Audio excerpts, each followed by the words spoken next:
I love Laçin. Laçin'i size gösterelim dedik. Tabii ki yol üstünde başka şeyler varsa onları da göstereceğiz size bolca. Karabağ küçük bir bölge ama bayağı gezdik. Selamünaleyküm. Nasılsınız? Hoş geldiniz. Hoş bulduk. Türkiye'den geldik. Hoş geldiniz. Nasılsınız? İyi misiniz? Güldü, mikrofondu bu. Kaç kişi yaşıyor Laçın'da? Bəli. Kaç kişi yaşıyor burada? Neçə adam? Kaç baş? Neçə adam? Neçə ailə var? Neçə Vallahi- aile var? Ailə çoxdur, amma Laçını elə qaçırdıqlar, heç ailə zət qalmayıb. Ha. Bir 10-15 dənə məni kimi qoca sınıq salxaqlar qalıb. Okey. İnanmırsan, gedək qapıları döyək. Yok. 2000-dən yuxarı əhali köçürülüb. Bir sual verən yoxdur ki, ay nümayəndəlik.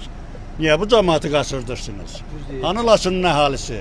Alimi, akademiki, professoru. Yani niye kaçıyorlar? Ne oldu? İş vermirlər, güc vermirlər. Cəmaatın balalarımız qalıb çöldə. Xoş gəlmisiniz, xoş gəlmisiniz. Xahiş edirəm bunu canlandırın. Şimdi insanlar Bakü'ye mi gidiyor çalışmaya? Bir də qayıdır yerinə. Cəmaat pis yaxşı bir iş yeri, yurt yeri tapıb çörəyin qazanırdı. İndi bu deyə balalarım qalıb ortalıqda. İşdən çıxardıblar, alladıb tökülər bizi bura. Ha sen.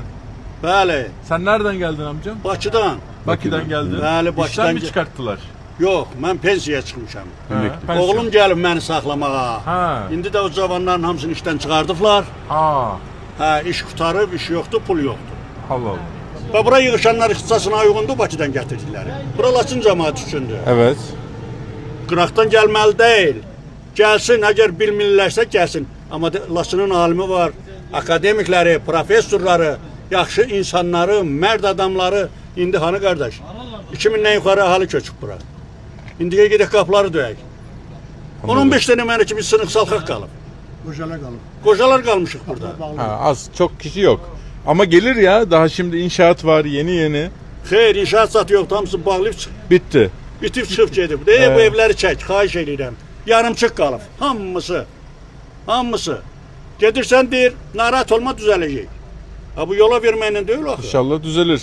İnşallah. İnşallah. Bak geliyor senin abi şey. Çox sağ ol. Ambulans. Minnətdaram. Çok Xahiş edirəm bunu ışıqlandırın. Qoyun bu nümayəndəlik bir görsün ki burada cəmaat nə gündədir. tamam. Koyacağım.